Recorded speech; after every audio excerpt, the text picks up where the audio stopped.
میں جانتا ہوں تم یہی سوچ رہے ہو کہ میں بار بار دعا کر رہا ہوں اللہ سے اور مجھے خالی ہاتھ لوٹا دیا جاتا ہے۔ ایسا کیوں ہو رہا ہے میرے ساتھ؟ میری بات سنو، اگر اللہ نے تمہیں خالی ہاتھ لوٹانا ہوتا تو تمہیں دعا کی توفیق ہی کیوں دیتا؟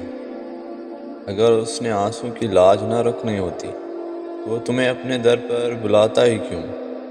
اگر اس نے تمہیں تڑپتا ہوا ہی چھوڑنا ہوتا تو ہر پل تمہارے ساتھ ہونے کا دعویٰ کیوں کرتا؟ اگر اس نے تمہیں ٹھکرانا ہی ہوتا تو کیوں بار بار یقین دلاتا کہ مجھ سے دعا کرو، مجھے پکارو، میں تمہاری پکار کا جواب دوں گا؟ اگر اس نے تمہیں تنگی اور آزمائش میں مبتلا ہی رکھنا ہوتا تو بار بار یہ وعدہ کیوں کرتا کہ ہر مشکل کے ساتھ آسانی ہے؟ وہ تو تمہیں تمہاری برداشت سے زیادہ آزماتا بھی نہیں ہے۔ جہاں تمہارا صبر دم توڑتا ہے وہیں وہ کن فرما دیتا ہے، وہی اس کی مدد تم تک پہنچ جاتی ہے۔ یاد رکھو، ایسا کچھ بھی نہیں ہے جو تمہارے رب کے اختیار میں نہ ہو۔ ایسا کوئی کام ہی نہیں ہے جو وہ کرنے پر قدرت نہیں رکھتا۔ کائنات میں کوئی ایسا زخم نہیں ہے جسے اللہ بھر نہیں سکتا۔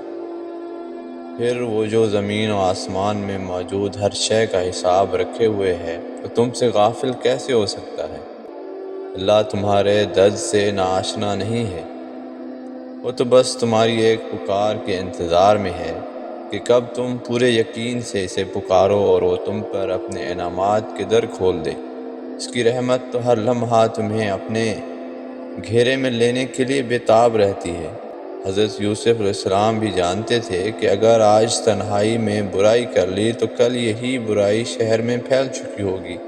نفسانی خواہشات کی برائیاں تنہائی سے شروع ہوتی ہیں اور بدنام کر کے چھوڑتی ہیں۔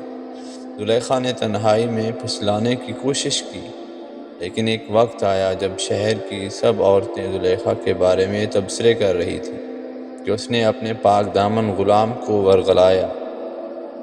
پہلے قدم پر ہی رک جاؤ ورنہ زمانے میں ذلیل ہو جاؤ گے۔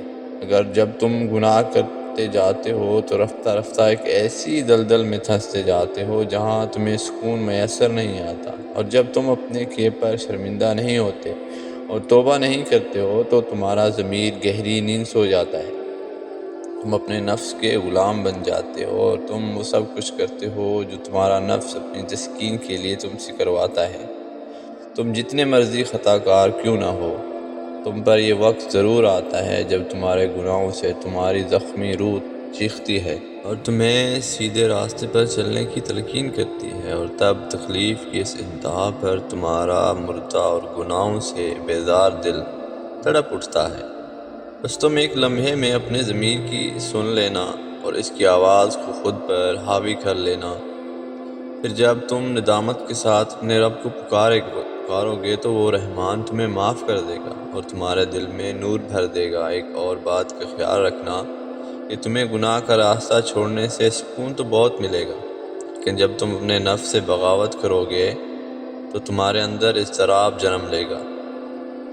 تمہارا نفس تمہیں بار بار گناہ کرنے پر مجبور کرے گا، لیکن تم ایسا ہونے مت دینا، بلکہ اپنے اللہ تعالیٰ کی اطاعت اور فرمانبرداری کی زندگی گزارنا، اور یہ یقین رکھنا کہ اگر اس دنیا میں میں نے اللہ تعالیٰ کی اطاعت کی اور نبی پاک صلی اللہ علیہ وسلم کے طریقے کے مطابق زندگی گزاری اور اللہ تعالیٰ نے جو مجھے حکم دیا اس پر صبر کیا، اس پر عمل کیا، تو مجھے اس کا بہترین بدلہ ملے گا۔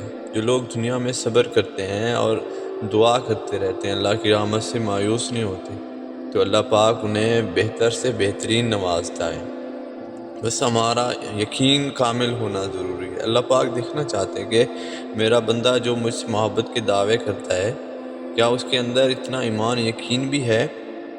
تو جس طرح سے کسی چیز کو ٹیسٹ کیا جاتا ہے، اللہ پاک بھی ہمارے ایمان کو ٹیسٹ کرتے ہیں۔ جب بندہ اپنے اس ٹیسٹ میں کامیاب ہو جاتا ہے تو اللہ پاک اسے اتنا نوازتے ہیں کہ وہ جھومتا پھرتا ہے۔